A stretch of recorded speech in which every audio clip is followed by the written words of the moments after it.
কিছু মানুষ নিজেদেরকে সুন্নি দাবি করে, এরপরে তারা গালাগালি করে।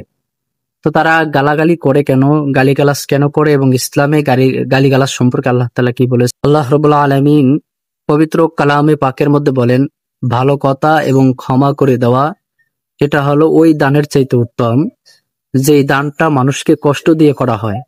আল্লাহর নবী, বিশ্বনবী মুহাম্মদুর রাসূলুল্লাহ সাল্লাল্লাহু আলাইহি ওয়াসাল্লাম বলেছেন, মুমিন গালিদাতা নয়, মুমিন লানতকারী নয়, মুমিনের ভাষা খারাপ হতে পারে না, মুমিনের ভাষা কোনোদিন খারাপ হতে পারে না।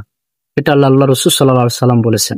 তাই কেউ যদি নিজেকে সুন্নি দাবি করে এরপর যদি সে গালিগালাজ করে, তো বোঝা গেল সে আসলে আল্লাহ রসুলের পথ অনুসরণ করে না।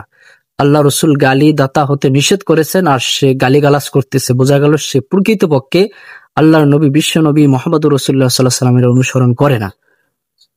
গালি দেওয়ার অনেকগুলা ক্ষতি আছে।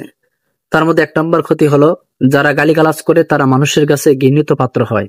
গালিগালাজ করা ইসলামের সৌন্দর্য নষ্ট হয়। ইসলামের সৌন্দর্য গালিগালাজ করা নয়। যারা গালিগালাজ করে তারা ইসলামকে নষ্ট করতেছে, ইসলামের সৌন্দর্যকে তারা নষ্ট করতেছে। আর যারা গালিগালাজ করে তারা তাদের নিজেদের আমলকে হালকা করতেছে। তারা বেআমলি, তাদের আমল খুবই হালকা। যাদের আমল খুবই ভারী তারা কোনোদিন কাউকে গালি দিতে পারে না।